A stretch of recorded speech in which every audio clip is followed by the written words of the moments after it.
오늘 우리에게 주시는 하나님의 말씀은 누가복음 13장 22절에서 30절입니다. 예수께서 각 성, 각 마을로 다니사 가르치시며 예루살렘으로 여행하시더니 어떤 사람이 여짜오되 주여 구원을 받는 자가 적으니이까 그들에게 이르시되 좁은 문으로 들어가기를 힘쓰라. 내가 너희에게 이르노니 들어가기를 구하여도 못하는 자가 많으리라. 집주인이 일어나 문을 한 번 닫은 후에 너희가 밖에 서서 문을 두드리며 주여 열어주소서 하면 그가 대답하여 이르되 나는 너희가 어디에서 온 자인지 알지 못하노라 하리니 그때에 너희가 말하되 우리는 주 앞에서 먹고 마셨으며 주는 또한 우리를 길거리에서 가르치셨나이다 하나 그가 너희에게 말하여 이르되 나는 너희가 어디에서 왔는지 알지 못하노라. 행악하는 모든 자들아 나를 떠나가라 하리라. 너희가 아브라함과 이삭과 야곱과 모든 선지자는 하나님 나라에 있고 오직 너희는 밖에 쫓겨난 것을 볼 때 거기서 슬피 울며 이를 갈리라. 사람들이 동서남북으로부터 와서 하나님의 나라 잔치에 참여하리니 보라 나중된 자로서 먼저 될 자도 있고 먼저 된 자로서 나중될 자도 있느니라 하시더라. 아멘. 예수님께서 갈릴리에서 베레아를 거쳐서 예루살렘으로 지금 가고 계시는데 공생애의 마지막을 몇 개월 남겨놓지 않은 시점에 있습니다. 예수님께서는 하나님의 나라가 밭에 감추인 겨자씨 한 알과 같고 가루 서말을 부풀리기 위해서 넣은 누룩과 같다고 말씀하셨습니다. 겨자씨는 그 크기가 1mm에서 2mm 정도인데 팔레스타인에서 가장 작은 씨앗은 아니었습니다. 그러나 겨자씨는 작고 보잘것없음을 나타내는 대표적인 씨앗이었습니다. 우리말 관용 표현에 간이 콩알만해지다라는 것이 있습니다. 몹시 두려워지거나 무서워질 때 표현하는 말입니다. 콩알이 곡식 알갱이 중에 가장 작은 것은 아닙니다. 그렇다고 무서워지거나 두려움의 정도가 훨씬 클 때에 간이 쌀알만해지다라고 말하거나 무서워지거나 두려움의 정도가 극에 달할 때에 간이 깨알만해지다라고 말하지는 않습니다. 간이 콩알만해지다는 두려워지거나 무서워짐을 나타내는 통칭적인 표현입니다. 마찬가지로 겨자씨도 작고 보잘것없음을 통칭하는 표현이었습니다. 그리고 3m까지도 자라는 겨자는 사실 한 해살이 풀이지만 그것을 나무라고 부르는 것은 그것이 소나무처럼 무람하게 자라기 때문이 아닙니다. 다 자란 겨자는 건기가 시작되는 5월이 되면 말라가기 시작하는데 누렇게 말라버린 겨자에 새들이 깃들이는 것이 일상적이었기 때문에 그것을 보고 사람들은 겨자나무라고 했습니다. 겨자씨가 제 아무리 작고 보잘것없는 것처럼 보여도 그 속에 생명이 있기 때문에 반드시 성장하고 성숙해 가게 됩니다. 또 일반적으로 반죽할 때에 이스트를 밀가루에 약 60분의 1 정도 넣습니다. 그렇다면 가루서말은 우리 식으로 표현하면 12대 정도 됩니다. 그 정도의 가루를 반죽해서 부풀리기 위해서는 이스트 누룩을 2홉 정도 넣게 됩니다.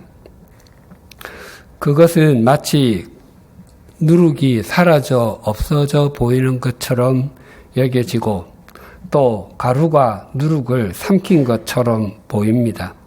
그러나 그 누룩이 반죽을 부풀려내고 반죽의 맛과 성질을 바꾸어 놓습니다. 지금은 그런 시대입니다. 하나님의 나라가 땅에 심겨진 겨자씨 한 알과 같고 반죽이 누룩을 삼킨 것처럼 보이는 시대입니다. 겨자씨가 심겨져 있는지 또 누룩이 가루에 들어가 있는지 모를 만큼 하나님의 나라가 작게 와 있습니다. 그래서 많은 사람들이 하나님의 나라를 무시하고 조롱하고 그것은 없는 것이라고 치부하기도 합니다. 하나님의 나라를 사는 것보다 화려한 세상 나라를 추구하는 것이 훨씬 더 가치가 있게 여기고 하나님의 말씀에 순종하는 것보다 내 가치관과 내 생각을 믿고 따르는 것이 훨씬 더 성공하는 인생을 사는 것이라고 목소리를 높이기도 합니다. 심지어 우리 그리스도인들도 예외가 아닙니다. 우리도 작게 보이는 하나님의 나라를 무시하곤 합니다. 그래서 하나님의 나라를 소망하며 하나님의 다스림을 받기보다 자신의 제국을 꿈꾸며 보란듯이 살아보고 싶다는 욕망이 우리 속에서 꿈틀댑니다. 그러나 때가 되면 하나님의 나라는 우리 각자의 인생에 점점 더 또렷하게 나타나게 될 것입니다. 십자가를 지기 위해서 예루살렘으로 향하시던 예수님께 한 사람이 질문을 했습니다. 그 사람은 하나님의 나라가 채소밭에 갖다 심은 겨자씨 한 알과 같고 가루 서말을 부풀리기 위해서 넣은 누룩과 같다고 하신 예수님의 말씀을 들은 것으로 여겨집니다. 그의 질문이 이러하였습니다. 23절 상반절입니다. 어떤 사람이 여짜오되 주여 구원을 받는 자가 적으니까. 이 사람은 예수님이 어떤 분이신지를 제대로 알고 있는 것으로 보입니다. 그래서 구원에 대해서 질문을 했습니다. 만약 하나님의 나라가 지금은 그렇게 작고 미미한 모습으로 존재한다면 구원받을 사람이 많지 않은 것입니까? 라고 질문하는 것입니다. 그런데 예수님은 많다 또는 적다라고 직접적으로 답변하지 않으시고 간접적으로 답변하셨습니다. 24절이 이렇게 증가합니다. 좁은 문으로 들어가기를 힘쓰라. 내가 너희에게 이르노니 들어가기를 구하여도 못하는 자가 많으니라. 예수님께서는 좁은 문으로 들어가기를 힘쓰라고 말씀하셨습니다. 특히 힘쓰다라는 단어는 운동선수가 즉 금메달을 따기 위해서 젖먹던 힘까지 다해서 전력 질주하거나 상대편 선수와 있는 힘을 다해서 겨룰 때에 쓰던 용어입니다. 4년마다 동계올림픽과 하계올림픽이 열립니다. 흔히 동계올림픽에서 꽃이라고 불리는 종목은 여자 피겨 스케이팅과 남자 하키 결승전이라고 합니다. 그리고 하계올림픽에서 꽃이라고 불리우는 종목은 100m 결승전과 마라톤이라고 합니다. 100m는 전 세계에서 누가 가장 빠른 사람인지를 다투는 경기이고 마라톤은 인간의 한계에 도전하는 경기이기 때문입니다. 100m는 가장 빠른 시간에 승부가 나고 마라톤은 가장 오랜 시간을 달려야 하는 경주입니다. 2016년 브라질 리우 올림픽 남자 100m 결승전에서 우승한 선수는 자메이카의 우사인 볼트였습니다. 그는 올림픽 역사상 100m에서 3연패를 한 유일한 선수가 되었습니다. 당시 볼트의 기록은 9초 81이었고 은메달을 목에 건 선수는 미국의 저스틴 게틀린이었는데 그의 기록은 9초 89이었습니다. 그리고 동메달은 캐나다의 앙드레 드 그라세의 몫이었는데 그의 기록은 9초 91이었습니다. 금메달과 은메달의 차이는 거리상으로는 약 80여 cm 정도 됩니다. 그리고 은메달과 동메달의 거리의 차이는 20cm 정도입니다.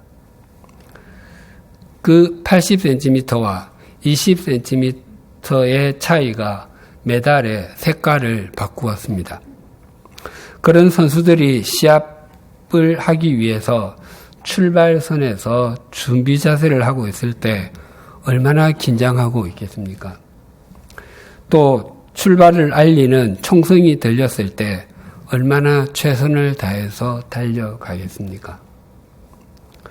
또 리우 올림픽 마라톤에서 케냐의 킵초게 선수가 2시간 8분 44초의 기록으로 우승을 했습니다.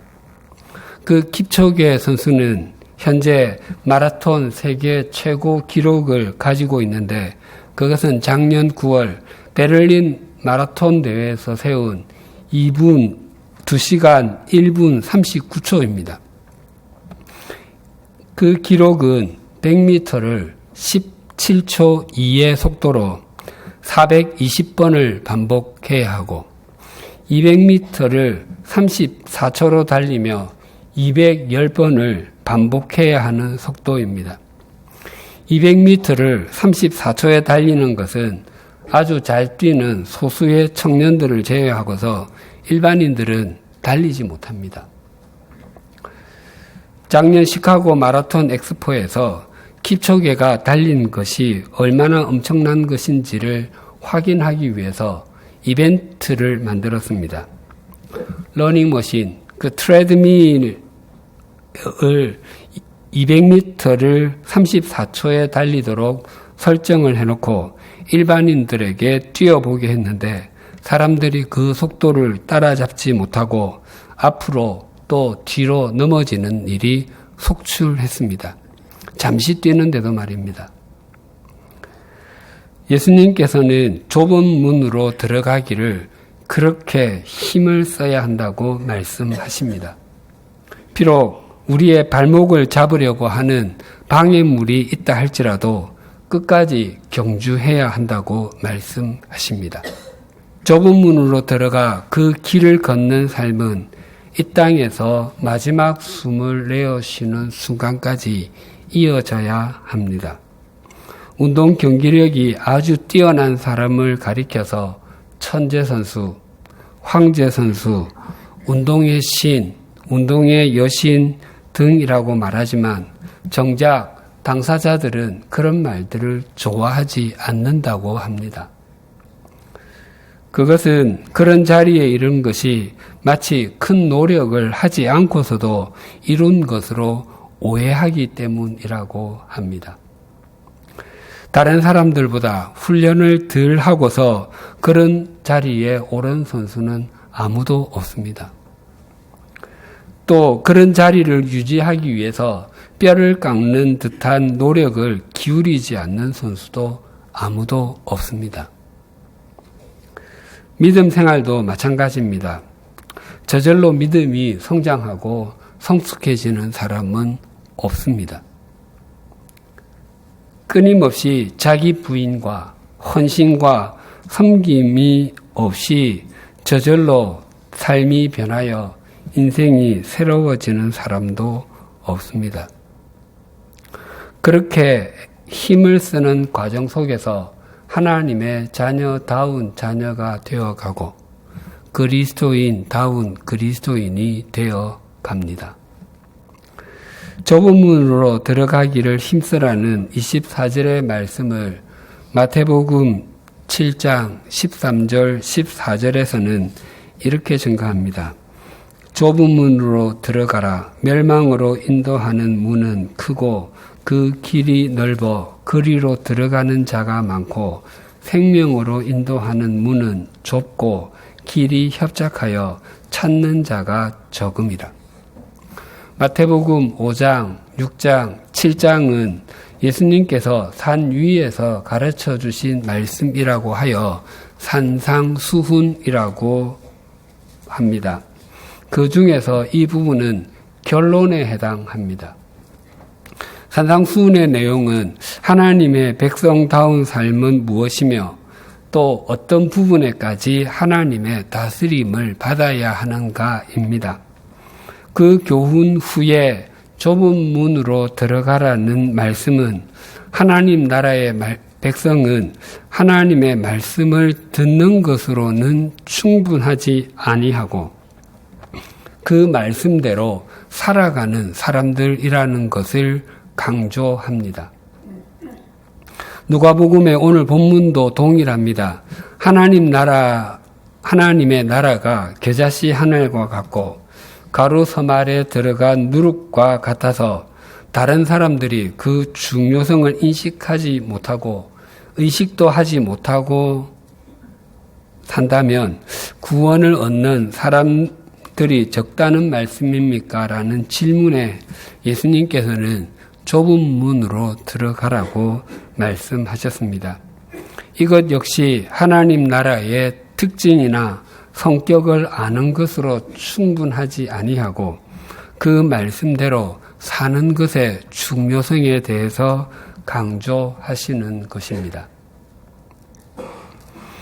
마태복음과 누가복음은 동일하게 하나님의 다스림을 받는 삶인 하나님의 나라를 사는 것, 즉 바른 그리스도인의 삶은 처음부터 좁은 문으로 들어가는 것이라고 말씀하십니다. 다양한 종류의 문들 가운데 회전문이 있습니다. 어떤 회전문은 커서 한 번에 몇 명씩 여러 사람들이 들어갈 수 있는 것도 있지만 어떤 회전문은 작아서 한 번에 한 사람씩 밖에 들어갈 수 없는 것도 있습니다. 예수님께서 말씀하시는 좁은 문은 한 번에 한 명씩 밖에 가지 못하는 회전문과도 같습니다. 그래서 하나님께서 우리를 부르실 때도 무더기로 부르지 아니하시고 한 사람씩 부르셨습니다. 그리고 하나님 나라를 사는 것, 하나님의 백성으로 사는 것은 좁은 문으로 들어가는 것이어서 그리로 들어가는 사람들이 아주 소수이고 그 길이 협착하여 찾는 사람도 적다고 말씀하셨습니다. 혹시 이런 질문을 하실지 모르겠습니다. 넓은 길로 가지 말고 좁은 협착한 길로 가라고 하시는데 그렇다면 지금 우리가 있는 곳은 중간문, 중간길입니까? 그래서 우리가 심사숙고한 후에 이 문이나 저 문을 선택해서 들어가는 것입니까? 아닙니다. 성경은 우리의 본래 상태를 아주 분명하게 말씀하시는데 우리는 본래 우리의 죄와 허물로 죽었던 존재였다고 선언하십니다. 그러니까 우리는 중간길에 서 있던 존재가 아니라 우리 모두는 멸망하는 문으로 들어가서 그 길 위에서 있었던 존재들이었습니다. 그런 우리들을 살리셔서 새로운 문으로 들어가게 하시며 새로운 길을 걷는 삶으로 초대하는 것입니다. 또 이런 질문을 하실지 모르겠습니다. 넓은 문으로 들어가서 넓은 길로 가면 멸망에 이르게 되는 것이고 좁은 문으로 들어가서 협착한 길로 가게 되면 생명에 이르게 된다고 하는 것이라면 우리의 멸망과 우리의 구원이 우리의 선택에 달려 있는 것입니까? 그것 역시 아닙니다. 성경은 우리의 결정이나 우리의 행위로 구원을 얻는다고 말씀하시지 않습니다. 성경은 의인은 없나니 하나도 없으며 라고 말씀하시고 예수님께서 당신께서 이 땅에 오심도 잃어버린 자를 찾아 구원하기 위하여 오셨다고 말씀하셨습니다. 우리는 본래 다 잃어버린 자이었습니다. 우리의 구원은 100% 하나님의 작품이기 때문에 예수 그리스도의 속죄의 피를 통해서만 믿음으로 말미암아 구원을 얻는다고 말씀하십니다. 우리가 좁은 문으로 들어가고 협착한 길을 걷는 것은 우리가 구원을 받기 위해서가 아니라 그렇게 사는 것이 우리가 구원받은 존재인 것을 입증하는 것이기 때문입니다. 우리에게는 연약함도 있고 실수도 있고 온전하지 못한 모습도 있고 하나님의 말씀에 순종하지 못할 때도 있습니다.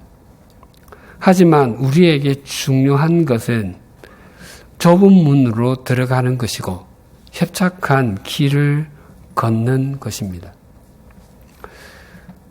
바른 그리스도인은 눈에 보이는 것이 최고 최상의 것이며 더 많은 것을 소유하고 더 큰 권력을 소유하는 것과 같은 세속적 가치관을 추구하며 사는 존재가 아니라 눈에 보이지 않을지라도 영원한 것이 최고 최상의 가치임을 인정하고 더 온전한 인격의 사람으로 가꾸어지고 다른 사람들을 사랑하고 섬길 줄 아는 생명의 가치관을 가진 사람들입니다. 그래서 그리스도인들에게 중요한 것은 자신의 삶의 방향을 주님께로 향하는 것이고 자신의 시선을 주님께 고정하는 것입니다. 히브리서 12장 1절 2절은 이렇게 증가합니다. 이러므로 우리에게 구름같이 둘러싼 허다한 증인들이 있으니 모든 무거운 것과 얽매기 쉬운 죄를 벗어버리고 인내로서 우리 앞에 당한 경주를 하며 믿음의 주요 또 온전하게 하시는 이인 예수를 바라보자. 그는 그 앞에 있는 기쁨을 위하여 십자가를 참으사 부끄러움을 개의치 아니하시더니 하나님 보좌 우편에 앉으셨느니라. 믿음의 주요 온전하게 하시는 이인 예수를 바라보자를 새번역 성경은 믿음의 창시자요 완성자이신 예수를 바라보자라고 번역합니다. 즉 예수 그리스도는 우리로 하여금 믿음을 시작하게 하신 분이시자 완성시켜 주시는 분이시라는 것입니다. 그래서 이 말씀은 좁은 문으로 들어가서 그 길을 걷고 있지만 비록 아직 완성 단계에 있지 아니하다 할지라도 그 길 끝에 예수님께서 우리를 완성시켜 주시는 분으로 서 계신다는 것입니다. 예수 그리스도를 목적 삼는 삶, 좁은 문으로 들어가 그 길을 걷는 삶을 살기 위해서 이 히브리서 12장 1절 2절에는 세 가지가 필요하다고 말씀하십니다. 첫째는 모든 무거운 것을 벗는 것입니다. 고대의 운동 경기는 크게 두 가지였습니다. 격투기와 달리기입니다. 모든 경기의 원칙은 옷을 다 벗고 하는 것이었습니다. 아무것도 지닐 수 없었습니다. 의복을 입고 장신구를 주렁주렁 달고서는 싸울 수도 달릴 수도 없기 때문이었습니다. 게다가 이 무거운 것이라는 용어는 운동을 하지 않아서 찐 살이나 지방질을 의미하는 단어입니다. 마라톤 선수 중에 그 배가 올챙이 배처럼 튀어나온 사람을 보신 적이 있습니까? 이봉주 선수나 황명조 선수가 현역 시절에는 몸무게가 55kg이었다는 기사를 본 적이 있습니다. 그래야지 40 10km가 넘는 거리를 달릴 수 있기 때문입니다. 그리고 무산소 운동인 100m 달리기 선수들의 몸은 근육으로 가득합니다. 믿음의 경주에도 마찬가지입니다. 우리 몸에 허영이나 과시와 같은 지방질이 눈과 배에 끼기 시작하면 이 경주는 할 수 없습니다. 또 성공지상주의나 세속적 가치관과 같은 비계덩어리가 머리에 차기 시작하면 도중에 포기하게 됩니다. 둘째는 얽매이기 쉬운 죄를 벗는 것입니다. 무거운 것이 외적인 방해물이라고 한다면 얽매이기 쉬운 죄는 내적인 방해물입니다. 마라톤 경주는 몸을 잘 만들어 달리면 됩니다. 그러나 믿음의 경주에는 버려야 하는 것이 또 있습니다. 그것은 눈에 보이지 않는 죄입니다. 몸을 아무리 잘 만들어도 죄의 발목이 잡히면 더 이상 경주를 할 수 없습니다. 살이 쪄도 경주 자체를 못하는 것은 아닙니다. 살이 찐 사람이 매일 달리다 보면 살이 빠지듯이 믿음의 경주를 하다 보면 불필요하게 달려있던 세속적 가치관의 살들이 빠지기도 합니다. 그러나 죄는 달리는 것 자체를 중단하게 만듭니다. 그래서 많은 시간이 지난 후에 다시 시작하도록 만들기도 합니다. 또 죄는 목적지를 바꾸어 놓기도 합니다. 그래서 목적지라고 생각하고 힘껏 달려갔는데 도착해서 보니까 주님은 보이지 아니하시고 후회와 허무함만이 남는 경우도 적지 않습니다. 셋째는 인내로 우리의 경주를 하는 것입니다. 우리 각자에게는 자신의 경주가 있습니다. 그 경주는 다른 사람들과 경쟁하는 것이 아니라 자신과 싸워야 하는 것입니다. 거기에 인내가 필요하다는 것은 그 경주는 지속적인 것이고 또 쉽지가 않다는 것입니다. 매일 30분에서 1시간씩 운동을 하는 사람과 24시간 쉬지도 않고 운동을 하고서 한 달 내내 쉬는 사람 중에 누가 더 건강하겠습니까?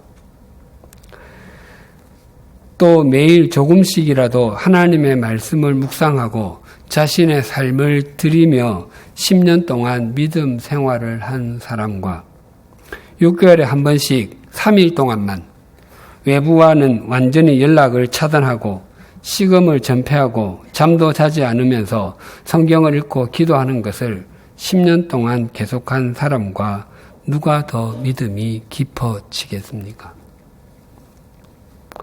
우리가 과거 학창시절에 새로 참고서를 샀을 때 열심히 공부하겠다고 결심하곤 하지 않았습니까? 하지만 그 결심이 그 참고서를 끝까지 공부할 때까지 가는 사람은 그렇게 많지 않았습니다. 그래서 참고서 아랫면을 보면 윗부분만 까맣고 아랫부분은 하얗습니다. 앞부분만 반복해서 공부한 것입니다. 성경 읽기도 비슷합니다. 새해 목표 성경 일독으로 시작하지만 많은 사람들의 성경이 구약의 창세기와 신약의 마태복음 부분만 까맣고 나머지는 하얗습니다. 그래서 교회에서 성경 퀴즈 대회를 하면 그 범위로 가장 많이 등장하는 것이 창세기와 마태복음입니다. 왜냐하면 그 부분만 가장 많이 읽기 때문입니다. 로마만 하루아침에 세워지지 않은 것이 아니라 믿음도 하루아침에 완성되지 않습니다. 사람들이 로마로 여행을 가게 되면 가장 많이 몰리는 곳이 성 베드로 대성당과 미켈란젤로의 천지창조와 최후의 만찬이 등의 천장화가 있는 바티칸 박물관입니다. 그곳에 들어가려면 성수기에는 아침 일찍부터 줄을 서야 합니다. 과거에 로마를 여행했을 때 제게 가장 큰 감동을 준 곳이 두 곳이 있는데 베드로 대성당과 바티칸 박물관이 아니었습니다. 제게 감동을 준 곳 두 곳 가운데 하나는 지하 묘지인 카타콤입니다. 지금까지 발견된 카타콤의 길이는 약 900km 정도이고 기독교가 공인이 될 때까지 약 300년 동안 600만 명의 시신이 매장되어 있다고 합니다. 성 베드로 대성당과 바티칸 박물관은 기독교가 가장 넓은 문으로 들어가서 가장 넓은 길을 가고 있을 때에 교회의 권력이 세상의 권력을 호령하려고 할 때에 지어진 것입니다. 그러나 카타콤은 그리스도인이 된다고 하는 것은 곧 좁은 문으로 들어가서 협착한 길을 걷는 것을 의미할 때에 만들어진 것입니다. 그 카타콤에는 머리가 없는 유골도 있고 팔다리가 없는 유골도 있습니다. 그것들의 대부분은 로마의 카이사르를 주라고 고백하고 그 신전의 머리를 조아리기만 하면 세상에서 편한 사람, 넓은 길을 갈 수 있음에도 그것을 거부하고 예수 그리스도를 주라고 고백함으로 원형 경기장인 콜로세움에서 사자와 같은 맹수에게 찢겨 죽은 그리스도인들의 유골들입니다. 그들은 평생 지하 토굴에 살면서도 좁은 문으로 들어갔던 사람들이었습니다. 또 하나 제게 감동이 되었던 곳은 해골 성당이었습니다. 그곳은 그렇게 유명한 곳도 아니었고 안내책자나 관광 지도에도 잘 나와 있지 않습니다. 게다가 베드로 대성당에 비하면 그 크기도 몇십 분의 1도 되지 않을 정도로 자그만합니다. 그런데 그 작은 성당에서 받은 감동은 베드로 대성당에서 받은 것을 훨씬 더 능가하였습니다. 그 성당 지하 예배당에는 수백 년 동안 모은 4,000여 명의 수도사들의 유골들이 장식되어 있습니다.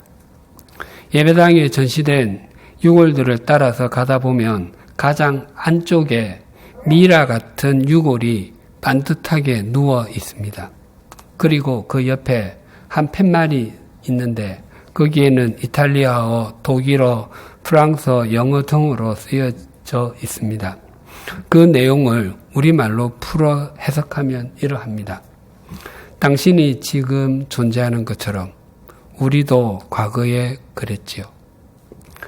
우리가 지금 누워 있는 것처럼 당신도 미래에 이렇게 될 것입니다. 세상은 언제나 우리를 넓은 문과 넓은 길로 오라고 손짓을 합니다. 좁은 문으로 들어가서 협착한 길을 걷는 것은 지혜롭지 못하며 미련한 것이라고 말합니다. 그러나 우리가 이 땅에서 우리의 마지막 숨을 내어 쉬는 날 우리는 주님 앞에 서서 평가를 받게 될 것입니다. 당신이 지금 존재하는 것처럼 우리도 과거에 그랬지요. 우리가 지금 누워 있는 것처럼 당신도 미래에 이렇게 될 것입니다. 이 말을 진심으로 수용하는 사람만이 주님 안에서 함께 지어져 갈 수 있으며 주님의 말씀처럼 좁은 문으로 들어가기를 힘쓰는 사람들이 될 것입니다.